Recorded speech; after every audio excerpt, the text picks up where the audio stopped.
710 720 സീറ്റുകളായി വർദ്ധിക്കാനാണ് സാധ്യത.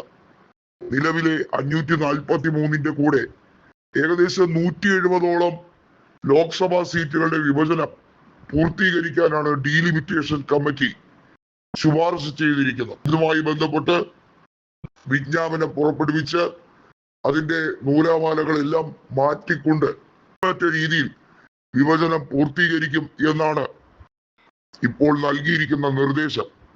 എന്നാൽ നിരവധിയായ കേടുപാടുകൾ ഉണ്ട്.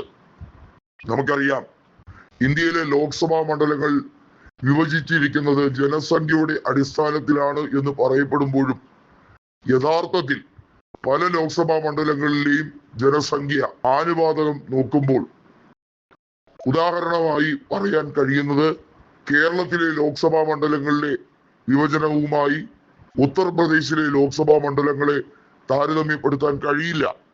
കേരളത്തിലെ ഒരു ലോക്സഭാ മണ്ഡലത്തിലെ ശരാശരി ജനസംഖ്യ 15 മുതൽ 17 ലക്ഷം വരെയാണെങ്കിൽ യു.പിയിൽ അത് ശരാശരി 25 മുതൽ 28 ലക്ഷം വരെയാണ്.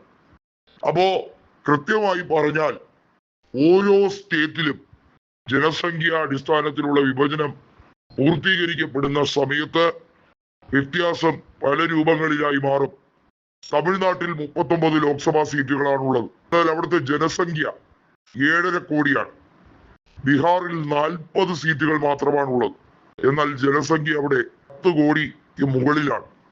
ഇങ്ങനെ വരുമ്പോൾ ഉത്തരേന്ത്യൻ സംസ്ഥാനങ്ങളിൽ കൂടുതൽ ലോക്സഭാ സീറ്റുകൾ അഡീഷണലായി കിട്ടുകയും ദക്ഷിണേന്ത്യൻ സംസ്ഥാനങ്ങളെ വലിയ തോതിൽ പരിഗണിക്കാതിരിക്കുകയും ചെയ്യും.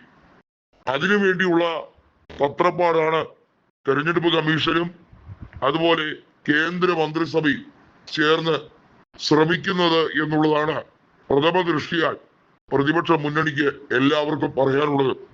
ഈ വിഷയത്തിൽ DMKയുടെ നേതാവായ MK സ്റ്റാലിൻ നടത്തിയ പോരാട്ടം ഐതിഹാസികം തന്നെയായിരുന്നു. അതിനകത്ത് യാതൊരു തർക്കവുമില്ല. പക്ഷെ ഇപ്പോഴത്തെ സാഹചര്യത്തിൽ സ്റ്റാലിൻ ഇന്ത്യ മുന്നണിയുടെ കൂടെ കൂടി പ്രക്ഷോഭവുമായി മുന്നോട്ട് പോകാൻ താല്പര്യമില്ല എന്നറിയിക്കുന്നു. മാത്രമല്ല, അവർ BJPയുമായി അടുക്കാനുള്ള സാഹചര്യമുണ്ടോ എന്ന അന്വേഷണവുമായി മുന്നോട്ട് പോവുകയാണ്. എന്ന് പറഞ്ഞാൽ വർഗീയ ഫാസിസ്റ്റ് ശക്തികളോട് കൂട്ടുകൂടിയാലും വേണ്ടില്ല, അധികാരം നഷ്ടപ്പെടാൻ പാടില്ല. അതല്ലെങ്കിൽ വലിയ തോതിൽ അഴിമതിയിലൂടെ ഉണ്ടാക്കിയ സ്വത്ത് അന്യാധീനപ്പെട്ടു പോകാൻ പാടില്ല. എന്തൊരു കുടില ബുദ്ധിയാണ്, കാഞ്ഞ ബുദ്ധിയാണ് സ്റ്റാലിനും മകനും ഉള്ളത് എന്ന് ഓർക്കണമേ. ഇവിടെ തമിഴക വെട്രിക്കഴകം ഉൾപ്പെടെ ദക്ഷിണേന്ത്യൻ സംസ്ഥാനങ്ങളിലെ എല്ലാ പൊളിറ്റിക്കൽ പാർട്ടീസിനെയും വിശ്വാസത്തിലെടുത്തുകൊണ്ട് കോൺഗ്രസ് അനിശ്ചിതകാല പ്രക്ഷോഭവുമായി മുന്നോട്ട് പോകാനുള്ള ആഹ്വാനമാണ് കൊടുത്തിരിക്കുന്നത്.